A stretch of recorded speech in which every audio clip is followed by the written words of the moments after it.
What up, my freaks? RuinusInsight here with part 84 of my Total Warhammer 3 Ikit Claw Immortal Empires campaign. Sorry about the delay on the episodes of this campaign. I have returned partially to work, as in at my day job. I'm doing a little bit of a half-on, half-off thing right now, extending my vacation just a little bit longer due to me having to have interrupted it repeatedly. Slight annoyance. Oh, but oh well. Anyway, just still trying to adjust to the change in schedule here, but yeah, hopefully not too much more growing pains there. Anyway, to return to what we've been doing, as we saw last time, Charge Lock attack, Cracker Dragon destroyed the dwarfs there without actually too much trouble, and we will now have this faction destroyed, or they are now destroyed, and Charge Lock will be able to do something else. We can either move him down southward towards the orcs down here, or possibly up here somewhere. And there's certainly stuff for him to do, but far, far away from him where he currently is. I'm still unsure whether we should just try to attack Malice or not. All of our Chaos allies would like it, but the thing is, the Dark Elves are just plain more successful as factions than the Chaos factions are. The Chaos factions don't really do anything, so hitching our wagon or hitching our doom wheel to them is maybe not the best decision. I'm really actually kind of tempted to just cancel the defensive alliance with the Decadent Host. Whether they die or not, I guess it doesn't really matter. And we're only allied to them, and all the Dark Elves hate them. It is quite a tempting thing to do. Screw up our... Will this screw up our reliability? Huh, it might. I'm not entirely sure. I pretty much never have canceled defensive alliances in the past, so I will have no idea what'll actually happen. He does like us. He gives us 1,300. Wow, the trade really isn't that much. Really, I'd much rather be trading with the Dark Elves. And if this keeps us trading with Nagaron, it's probably worth it. Alright, you know what? We're gonna cancel this. Let's do that. And, alright, our reliability rating is still fairly high. Ally loses outpost, well, screw ally. Minus 14, they don't like the broken treaties. Well, that's their problem. Let's see how Nagaron and Harganethanol feel about that. So they do like the broken treaties with the Decadent Host plus 11. They still don't like us. Nagaron, however, is moving to plus 2, which is quite a bit better. If we let that rise a little bit, and maybe join their wars against Slaughterhorn, maybe we'll be able to get military access and just keep friendly with them. I'd really prefer to avoid them randomly declaring war on us. If anything, if we could get them to declare a few more wars, like against somebody who's near them, but who we are also fighting. On the other hand, if it's against somebody who's far away from them but is relatively strong, it might still be a good thing. Yeah, it doesn't look like they want to right now, but we'll see. Especially if the Decadent Host should actually die. It's just that they're giving us 4,000 gold per turn, and I really am disinclined to lose that. Anyway, with that, I believe we're ready to end the turn, which means potential fights. We've got Throat the Unclean in ambush here. We have Bok sitting right outside Uzkalag, just unable to reach it and possibly will be attacked as well. Garth is in ambush, waiting to see what Grom and all of these armies do. We also have Scalpite in ambush, waiting for Tic-Tac-Toe to attack the Statue of the Gods. We have Scheif in ambush outside of Zlatlan, waiting for these guys to attack. And then lastly, or actually not lastly, Corporal is waiting to see what Krokar and Thoreg do, and then we're under siege at Misty Mountain. And then obviously all of these guys that are still in Sylvania, we're still waiting to potentially ambush or attack somebody with Cyprus and Medable. And there's certainly plenty of armies for them to fight. So, let's end the turn, and let's see what everybody's got. Who, where, will there be fights? Alright, Exiles of Corn, you keep doing your thing out there. You haven't been the most useful, but, you know, I enjoy ya, so that should be good enough. Alrighty, looks like Talakwa will indeed fall for our ambush. Close victory from battle result according to this. We do have the settlement garrison, which could help us, but I'm not entirely sure whether we are able to wait for them, which is kind of a problem. We could very well sacrifice our various feral manticores, that we obviously wouldn't want them fighting Tic-Tac and stuff. Obviously, this army will try to move out of the field. Really, we just need to see how much damage we can do with the death globes before the enemy find and kill them. Anyway, looks like it's something we shall try. Let's get to it.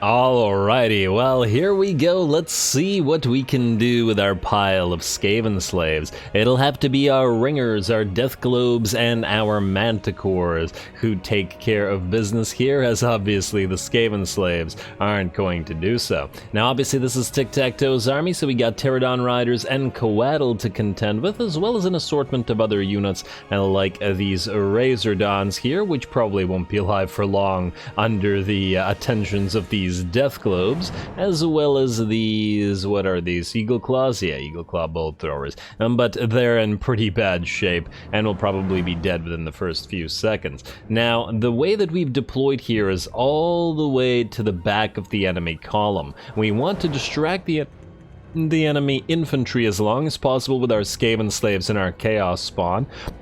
Willing to sacrifice basically all of the units. I mean, we don't really expect to win, but we do want to do as much damage as possible, and then possibly withdraw if we need to. And then, of course, we have our Skaven Slave Slingers who can move into the main line as well in order to absorb hits while our Death Globes do the damage. Now, in the air, of course, we'll have our Feral Manticores who are going to be fighting the enemy Coatl and Pterodon Riders, though it does look like the Pterodon Riders are getting hurt from the Skaven Slave Slingers and death globes as well. So the two together should dish out some damage. Skaven Slaves versus Skinks, probably not going to work out so well, but it should still take a decent amount of time for the enemy to work through our Chaos Spawn. And death globes will obviously be killing a decent amount of our own units, but every volley kills far more of the enemy than it does of us.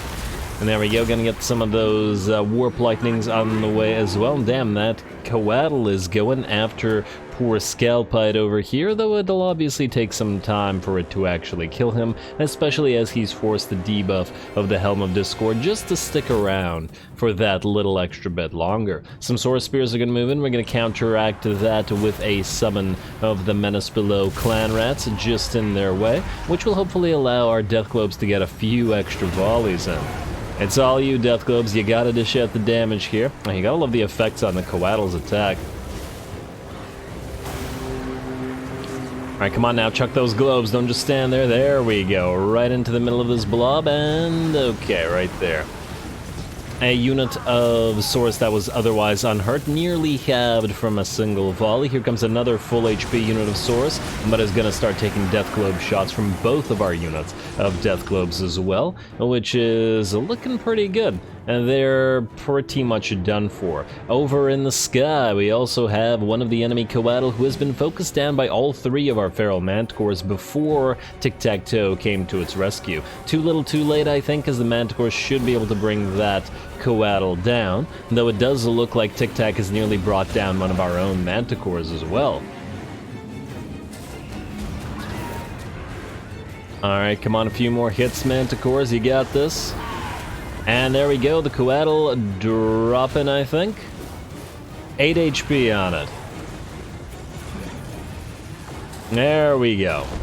Alrighty, one down, one to go, and the enemy infantry are in pretty darn bad shape as well, as the Death Globes continue to dish out damage. We're actually sending forth Skaven Slave Slingers now to act as melee units. Not so much to do any damage, but just to distract the enemy for even more volleys from our Death Globes. We still have Tic-Tac-Toe to contend with, but he is fighting two Feral Manticores at the same time, and while his damage is much higher, he's also one of the more fragile lords, at least in terms of his HP, so between the Manticores and the Skaven Slave Slingers, we might be able to bring him down. We also need to focus the air units a little bit, so we're going to switch the Death Globes to attacking the enemy Pterodon Riders, just so they stop hovering overhead and annoying us. One other thing I forgot to mention is obviously the fact that we aren't using our reinforcing army from the garrison, but obviously that's because we couldn't wait for them, as otherwise Tic-Tac-Toe's army would simply move off the screen, and then we would have had to fight them again anyway.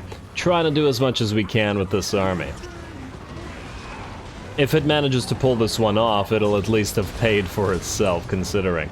Alrighty, let's see what's going on back here. Looks like Tic-Tac-Toe very closely matched with the Manticores, but is going to finally get knocked down. A Howling Warp Gale comes in to prevent him from running, and the two Manticores get 2 more shots on him, and he does fall from the sky. Well done. He didn't manage to kill the 3rd Manticore, did run off the screen with a tiny amount of HP remaining, but all things considered, looks like we did pretty well. And there we go, with Tic-Tac-Toe's fall, so does the rest of his army follow suit and decide to give up on this ambush.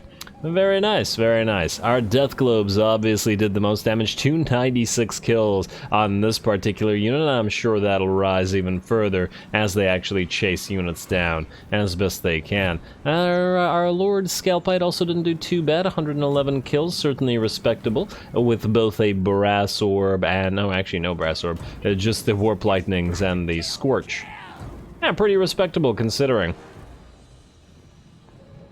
He didn't have the Brass Orb to do combos. The Manticores didn't do all that much in terms of kills, but the damage was up there as they did fight the enemy Coatl and Tic-Tac as well. Alrighty, well, we're going to do our best to chase off some of the enemy sorcerers as best we can. Unfortunately, they do have jungle cover, so they won't get nearly as damaged from our Death Globes chasing them as we might like, but nonetheless, every little bit counts, as we will, by the looks of it, have to fight this army again. Alrighty, obviously a close victory, but considering our army was basically mostly Skaven slaves, I'm perfectly happy with that. I do believe the Chaos Spawn did die, but they're a free unit and we can always get another one.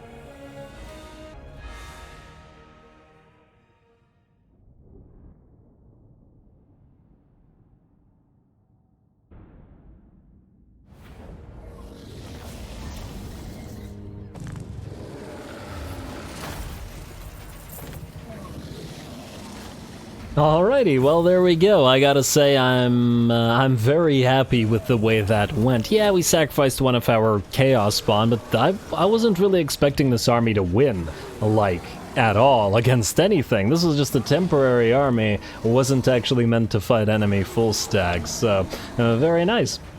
We also knocked Tic-Tac-Toe out of the sky and killed one of his Coatl and several of his other units as well.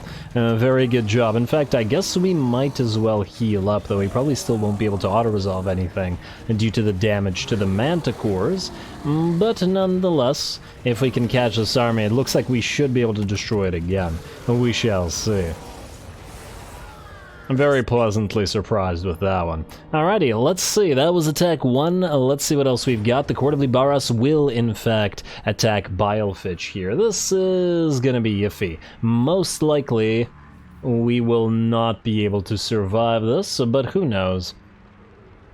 And we'll see. The Ushabti with Great Bow are going to be a huge problem. I just don't think we have a way to deal with them at all. Maybe if we can send a unit of gutter runners around to engage them in melee, just to distract them, because otherwise they'll do too much damage.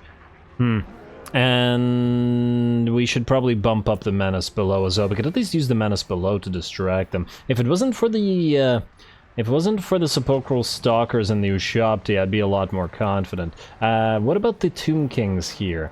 We can see that you're a level 1, so you're not a concern. What level are you, though? Judging by your armor and your speed, you are not on a Khemerian War Sphinx, though, so that should be okay. Let's get a few more uses of Menace below here. We also do have a Warp Bomb, though just a single one. Alright, battle number 2.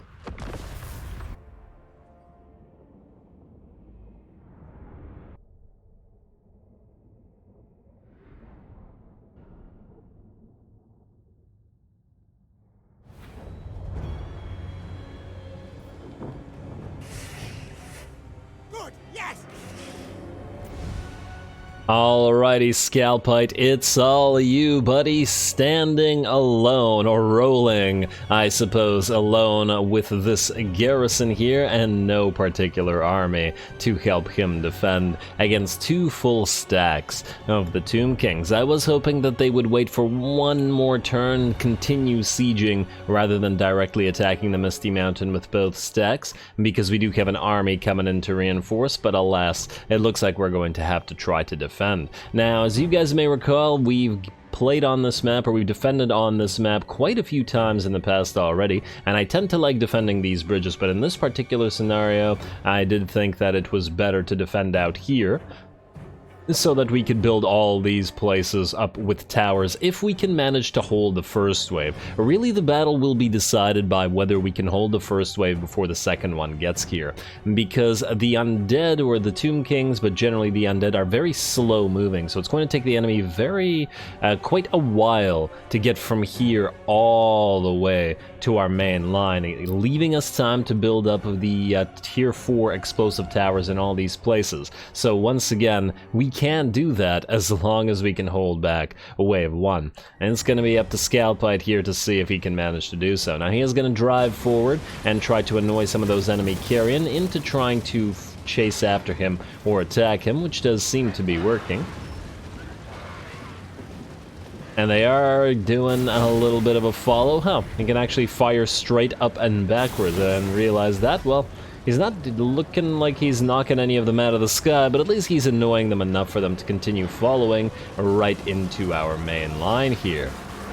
Alright, and then the carrion will drop down, but that's fine by us. We have our clan rats with their spears here, and we're going to try our best to surround and kill all of these units of carrion. We're even going to pop a unit of menace below rats. We did get bonus uses of the spell after all, or the ability, army ability. It's better to surround and kill all these carrion before any other enemy units arrive. Now it looks like most of them will be attacking here up on this height and trying to go for this minor supply location. Obviously we don't want to do that, or we don't want to allow them to do that, because it controls this tower location, which would be really good at overlooking and attacking anything that tries to move down there. So we'll see if we can't avoid it. Looks like the enemy carrion, though, are just about done, or at least the first one is, and Scalpite is going to move out to pop some spells. A Brass Orb coming down to block the enemies off, being followed up by a Skryre Clanstone, and that classic Warp Lightning combo right in the middle of the blob. Alrighty, well done to Scalpite, and he's going to take the opportunity to get a quick little charge into the enemy skeleton spears before moving back. At 16k damage and 61 kills already, not too bad, and he will try to continue doing the same on all these extra units up here. We've got lots of places where we can apply a good amount of Warp Lightning, but we do need our units to actually hold to continue applying it as such. Fortunately, we do have a decent amount of reinforcing units left back here. While we are holding with clan rats, we do have another unit of clan rats as well as storm vermin here, and another set of storm vermin up here somewhere as well, to wherever these guys try to apply most of their own units. Scalpite is going to trundle around in the background, waiting for the enemy to either chase him or open up a free lane for him to move around them and start hitting those skeleton archers, because we really need to do something about them. Otherwise, we're just going to hope that the Tomb Kings, the skeleton warriors and whatnot get distracted fighting the clan rats while we go around. And yes, it looks like these guys are indeed distracted, which means Scalpite is free to go after the skeleton archers. At the very least, tying them down. In fact, another one of our unit of skeleton, or clan rats rather, will move in and help him out. Lots of skeletons go flying, and Scalpite should be good here, as the skeleton archers really aren't much of a threat. He's also been periodically spamming Warp Lightning on these Nehekar warriors and skeleton spears here. As we can see, they've taken some damage. They're still slowly breaking through, and we have had to commit our storm vermin to hold the line at this point. Although another few Warp Lightnings, I'm sure, will do the trick. In the meantime, the enemy reinforcements are going to move on the field, and we're going to start summoning units in their way. The idea here is, sneaky though it may be, and it does feel Skavenly, to drop enough clan rats here to allow them to get hurt and drop a warp bomb and damage as much of this army as we can. Or if that fails, and it certainly might, because it's sometimes difficult to get the summoned unit to maintain, or to remain rather, on the field long enough to actually drop to 50% HP, because usually they break at like 75% HP. If it fails, at the very least it can continue distracting the enemy army, and that is worthy in and of itself. We do have our first tier 4 tower up and running now, and the longer the enemy army takes to get here, the more time we get to get another one of these up and running. And every single one will increase our power pretty exponentially, as they're pretty good.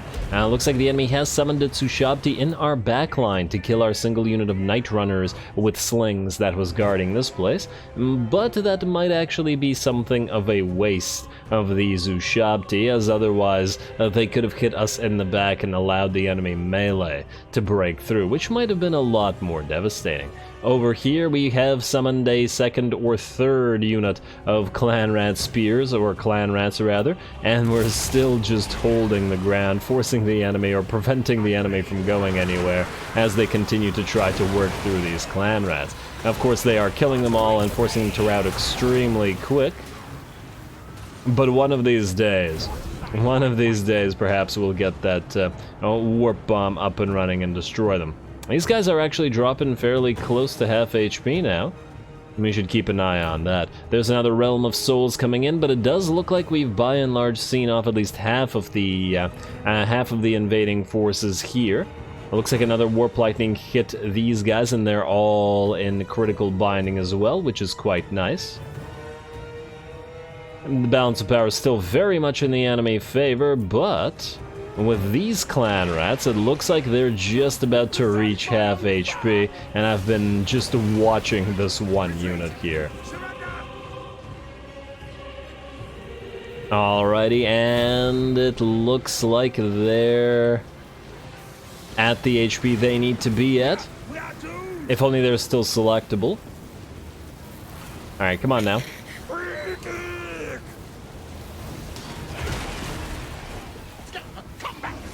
There it is.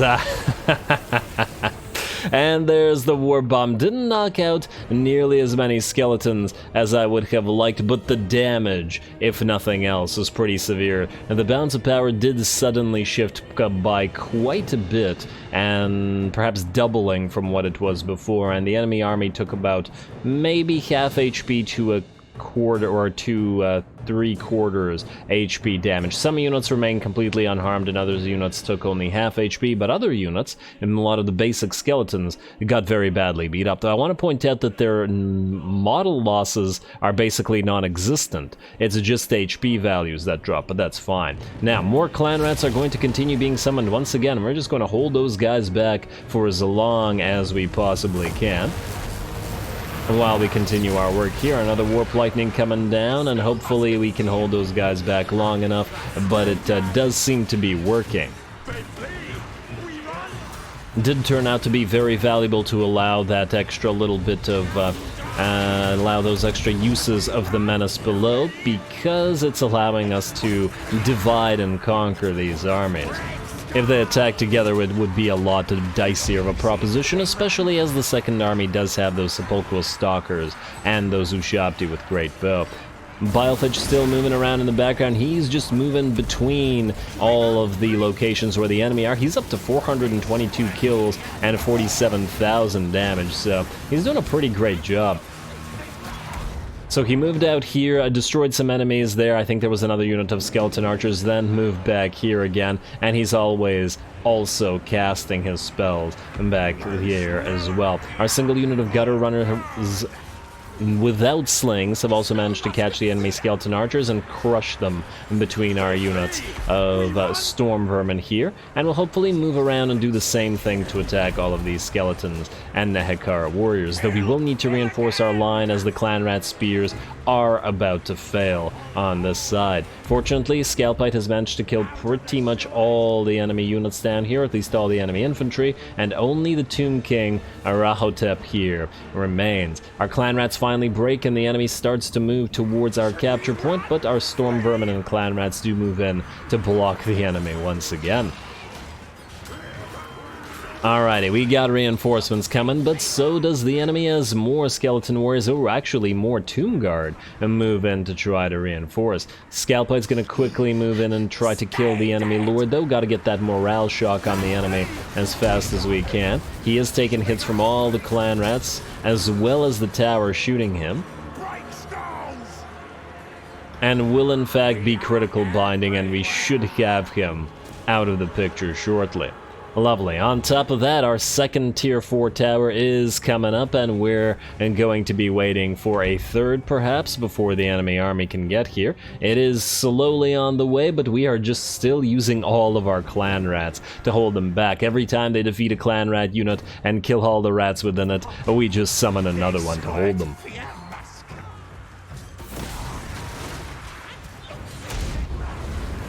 Nice to be the ones doing this to the enemy, as it is quite annoying when the AI does this to you. You know, when you're moving your army around and it summons a pile of units right in the middle of your force. Alrighty, also I do believe we just had a spell come down in the enemy blob here. Scalpite did use a Scorch, which put him up to 829 kills and 58k damage. Very respectable. Alright, looks like the enemy lord is nearly done now. Surrounded, though it is taking quite some time. At the very least, I'm sure the storm vermin are helping out with their armor piercing, as I doubt the clan rats are doing too much to the Tomb King here. And there we go, finally he goes down, but there is still his Tomb Guard to take care of, though they are taking shots to the back from our gutter runners. And at this rate, they will soon break through our clan rats, though it'll take them some time to break through the storm vermin as well.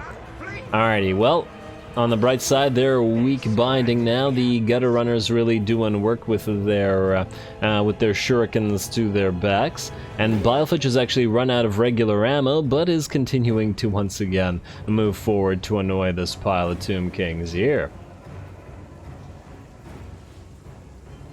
I'm not sure what they're doing now, because I think that would have been the last set of the clan rats. Oh wait, is that a couple more clan rats running away? Maybe. Well, either way, Skryre Clanstone comes down, another brass orb rather, and another Scorch moving right through the enemy formation for even more damage. Very, very nice. The enemy's going to try to chase us off with some Nehekara horsemen, or actually skeleton horsemen, and BILEFITCH is going to get the heck out of there. 1329 kills now and 73k damage, and back we go to try to delete the rest of the remaining units of the first army, though it looks like the last of the Tomb Guard are just about to fall, especially with the gutter runners charging them, and I'm sure causing another morale shock via rear charge. There we go. Suddenly they're all gone.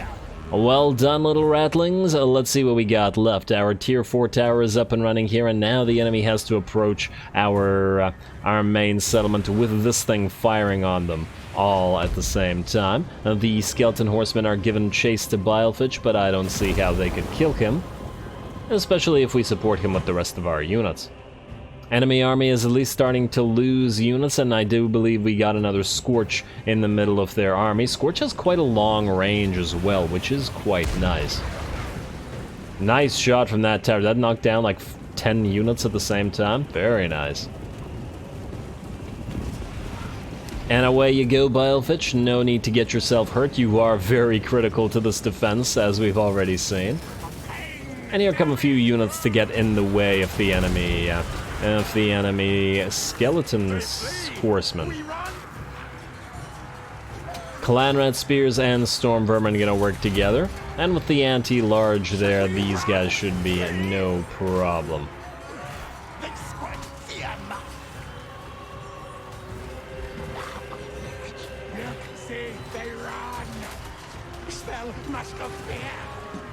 Alrighty, and the skeleton horsemen fall, but here comes some Ushabti with great bow. Of course, they're taking hits from our towers as well, but the goal here is going to be to surround them. They were trying to go after Mr. BILEFITCH, who went around the Sirach here so that they couldn't target him. Then, for once, we use one of our menaces below actually on an enemy unit, rather than the main blob of enemy army here. And we're going to surround the Ushabti by hitting them in the back. They appear to be running from those units.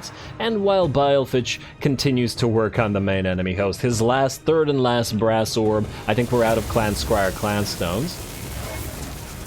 And another scorch right through the middle of that.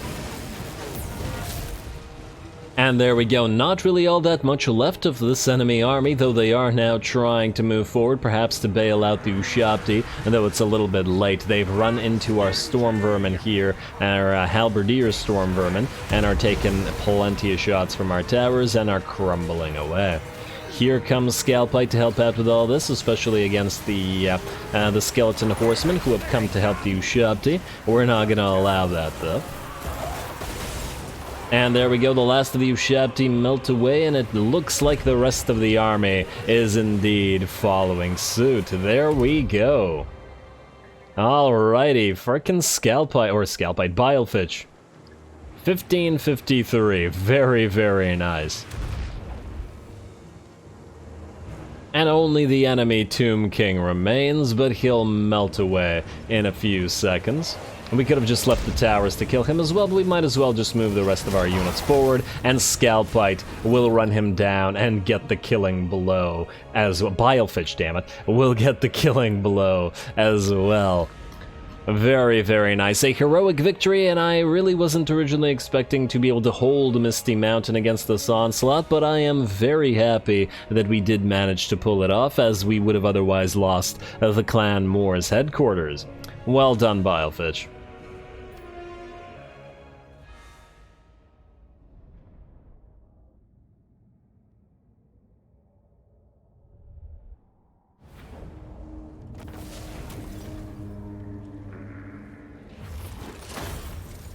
Well, there we are, a heroic victory. Not the prettiest win perhaps, but nonetheless. Hark to the tale of BILEFITCH, the random temporary lord who got 1,600 kills and 82,000 damage. Damn good job, and I think that battle was a pretty good indication of just how powerful Scorch can be against certain enemies. The Tomb Kings and their tight-formationed, relatively weak and low-armored skeletons in particular, especially with the reductions that we have faction-wide to the Scorch spell, which allowed us to spam it even more than Warp Lightning in this particular situation. Still, very well done to BILEFITCH. I am very impressed. Let us... It's not a lot of money. I think we'll just take the food this time around. Alright, Count Noctilus, what do you want? You have ended our... Well, that's just tremendously rude. Why would you do this? Why would you randomly do this? Ugh. And we make so much money from trade. I don't know who you are, Throthies of Barden, but we can certainly ambush you. And let's put the Banner of Eternal Flame on... I don't know, maybe this thing. It doesn't really matter. Auto-resolve. Okay, for a second I got worried that somebody like a Doom Wheel would get wrecked from doing that, but fortunately it didn't happen. And another battle for, let's see, Morphific the Vomitus. Whether this is worth fighting, I am not entirely sure, but I think we'll have to leave this one until next episode. There may even be more fights, so we haven't seen Garf or Scythe yet, so yeah. I tend to not do more than 2 cinematic battles in a single episode, mostly because it gets incredibly hard to edit and is progressively or exponentially more difficult with more cinematic battles. Plus, we're probably close to out of time anyway. Anyway, hope you guys enjoyed those battles, especially with BILEFITCH, who frankly I'm kind of attached to now, and maybe we'll keep him around as a lord as well to join our little, our merry band of rats here. Next time we'll start off by fighting Smorbits, Foe Spikes, Smorbits, not a bad name either, and whoever else we end up fighting in that particular turn. It's going to be a heck of an end turn, and it'll be interesting to see what everything looks like after it. Anyways, stay tuned for the next rad episode much sooner than this one as compared to the last one, not to worry. Don't forget to leave a like and comment. All glory to the algorithm. And thanks for watching.